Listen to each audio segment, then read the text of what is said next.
Hello मेरे प्रिय विद्यार्थियों, श्रोताओं एवं पाठकों सभी का स्वागत है, अभिनंदन है। जैसा आप जानते हैं हम लोग बीए थर्ड का 6th सेमेस्टर का सिलेबस लेके चल रहे हैं और लोक साहित्य पर आधारित हमारा टॉपिक चल रहा है, जिसके अंतर्गत हमने पिछली बार संक्षिप्त रूप से परिचय प्राप्त किया था। लोक साहित्य का इतिहास, अध्ययन, सीमाएं और आवश्यकताएं, इन्हीं टॉपिक्स को लेकर के आज हमने वस्तुनिष्ठ प्रश्न आपके लिए तैयार किए हैं, लाए हैं। तो बहुत ही इम्पॉर्टेंट हैं टॉपिक, बहुत ही इम्पॉर्टेंट टॉपिक है और प्रश्न उत्तर जो है बहुत ही महत्वपूर्ण है। जो हमारे साहित्य प्रेमी हैं वो हिंदी के विषय में ज्ञान प्राप्त करेंगे कि लोक परंपराएं और लोक गाथाएं ये सब क्या है, और हमारे जो विद्यार्थी हैं वो अपनी परीक्षा की तैयारी करके लाभ उठाएंगे। तो चलिए आरंभ करते हैं। लोक साहित्य का इतिहास, अध्ययन की सीमाएं और आवश्यकताएं, केवल इतने ही क्षेत्र को लेकर के हमने ये वस्तुनिष्ठ प्रश्न तैयार किए हैं, जो सभी परीक्षाओं के लिए, जैसा थंबनेल में आप देख रहे हैं, जैसा आप डिस्क्रिप्शन में देखेंगे, बहुत ही इम्पोर्टेंट टॉपिक है। तो चलिए आरंभ करते हैं। लोक साहित्य का इतिहास, अध्ययन की सीमाएं एवं आवश्यकताएं। लोक साहित्य का अध्ययन किस प्रकार की परंपरा को समझने में सहायक होता है? शहरी जीवन को, पाश्चात्य संस्कृति को, जनजीवन की संस्कृति को या वैज्ञानिक परंपरा को?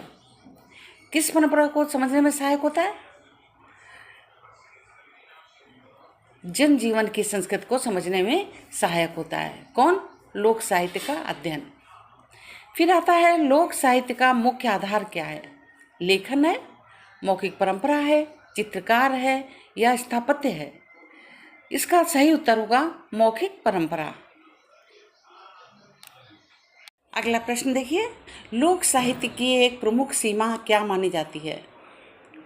सीमाएं की बात हो रही है तो लोक साहित्य की एक प्रमुख सीमा क्या मानी जाती है? इसका लोकप्रियता, इसका लेखबद्ध न होना, इसका वैश्विक प्रभाव या इसकी शास्त्रीय रूप?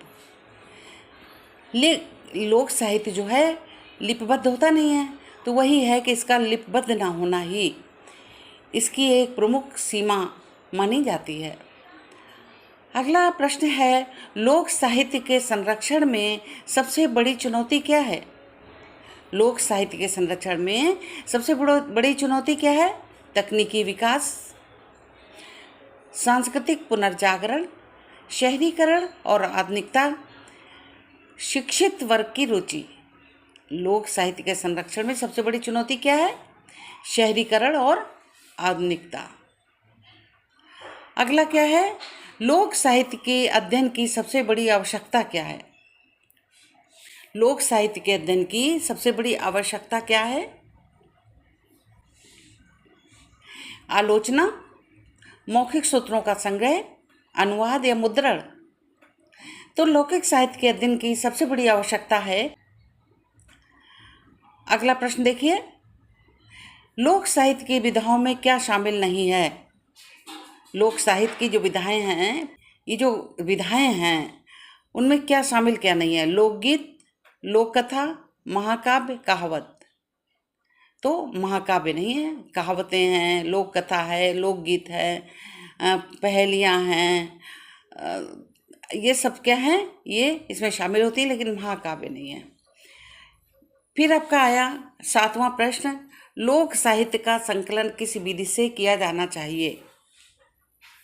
लोक साहित्य का संकलन किस विधि से किया जाना चाहिए? केवल लिखित स्रोतों से, मौखिक साक्षात्कार और फील्ड वर्क से, पुरानी पुस्तकों से या इंटरनेट से? लोक साहित्य का संकलन केवल लिखित स्रोतों से करना चाहिए। अब क्या होता है, मौखिक परंपरा, इसमें मौखिक ही है, लिखित भी है, कम मिलता है, लेकिन जो लोक साहित्य में गाकर और ऐसे बोलकर, सुनाकर हस्तांतरित करते थे पुराने प्राचीन काल से ही, तो इसका जो है संकलन जो है लिखित स्रोतों के द्वारा होना चाहिए, जिससे और मजबूती आती है ना संरक्षण में। अब अगला देखिए, लोक साहित्य का एक प्रमुख उद्देश्य क्या है? प्रमुख उद्देश्य क्या है इसमें? देखिए, एक होगा मनोरंजन, ज्ञान विज्ञान के प्रसार, सामाजिक मूल्यों की रक्षा या व्यापारिक लाभ। सामाजिक मूल्यों की रक्षा लोक साहित्य का एक प्रमुख उद्देश्य क्या है? भाई मनोरंजन करना तो है ही, बल्कि और उसका उद्देश्य क्या है? संरक्षण करना, सामाजिक मूल्यों की रक्षा करना, संस्कृति की रक्षा करना, है ना। उसके बाद आपका आता है नवा, लोक साहित्य के अध्ययन में अनुसंधानकर्ताओं का किस बात की आवश्यकता होती है? लोक साहित्य के अध्ययन में अनुसंधानकर्ताओं को किस बात की आवश्यकता होती है? विज्ञान की जानकारी, आधुनिक तकनीक का ज्ञान, बिल्कुल नहीं। भाषाई संवेदनशीलता, कला की समझ। और सीधी सी बात है, भाषाई संवेदनशीलता होना चाहिए, समझ में आना चाहिए, क्योंकि ये भाषा लिखित भी नहीं होती है और पढ़े लिखों की भी नहीं होती है। जो अनपढ़ लोग होते हैं वो गा कर ही, उनके पास कोई ज्ञान वैसा नहीं होता। संवेदनशीलता होती है जिससे वो अपनी ज्ञान को वितरित करते रहते हैं। अब जो कबीरदास जी को लीजिए, पढ़े लिखे नहीं थे, बिल्कुल नहीं पढ़े लिखे थे, किंतु उन्होंने दोहे, चौपाइयाँ और साखियाँ, जिनमें ज्ञान का भंडार है, और इनकी साखियों को क्या कहा जाता है? साखियाँ क्या कही जाती हैं? ज्ञान की आँखें कही जाती हैं। और कबीरदास का आपको पता होगा, जो साखी शबद रामायणी, एक शबद साखी शबद रामायणी, इसको बीजक नाम की जो पुस्तक है उसमें एकत्रित है, एक जगह है, संगठित है। बीजक नाम की पुस्तक है जिसमें इनका साखी शबद रामायणी तीनों चीज़ें मिलती हैं। किसकी? कबीरदास जी की। अब लोक साहित्य की कौन सी विशेषता उसे जीवंत बनाती है? लोक साहित्य की कौन सी विशेषता है जिसे जीवंत बनाती है लोक साहित्य को? लोकबद्धता, परिवर्तनशीलता, स्थायित्व या वैज्ञानिकता। तो परिवर्तनशीलता ऐसा एक गुण है जो लोक साहित्य को कैसा बनाता है? जीवंत बनाता है। चलिए 11वां प्रश्न देखिए, लोक साहित्य का अध्ययन किस शास्त्र से संबंधित है?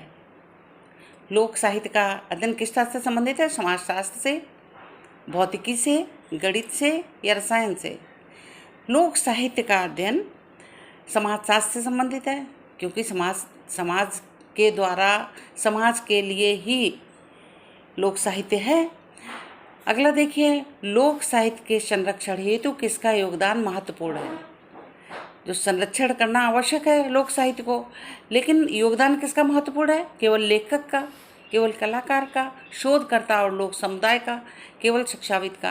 भाई सीधी सी बात है, लोक समुदाय का जो है और शोधकर्ताओं का जो है योगदान बहुत ही महत्वपूर्ण है।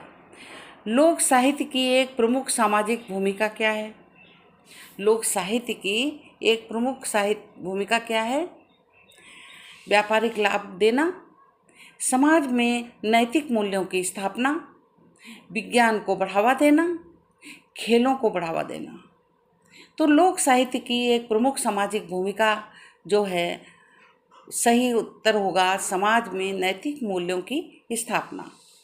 उसके बाद प्रश्न 14 आता है, किस कारण से लोक साहित्य तेजी से विलुप्त हो रहा है? क्या कारण है समाप्त होता जा रहा है? इसकी महत्ता नहीं समझते हैं लोग इसलिए, जनमानस इसकी उपेक्षा करता है इसलिए, सरकारी संरक्षण नहीं है इसलिए, तकनीकी विकास नहीं है इसलिए। तो जनमानस की उपेक्षा, जो नई जनरेशन है, जनमानस है, वो इसकी उपेक्षा करता है, जो परंपराएं हैं हमारी, जो उनको प्राथमिकता नहीं देता है। अगला प्रश्न है, लोक साहित्य के अध्ययन में एक आवश्यक उपकरण क्या है? लोक साहित्य के अध्ययन में एक आवश्यक उपकरण क्या है? Camera, recorder, mobile, email. क्या है? रिकॉर्डर। लोक साहित्य के अध्ययन में एक आवश्यक उपकरण क्या है? रिकॉर्डर। अगला प्रश्न देखिए, क्वेश्चन नंबर 15 देखिए, लोक साहित्य के अध्ययन में एक आवश्यक उपकरण क्या है? कैमरा, रिकॉर्डर, मोबाइल या ईमेल?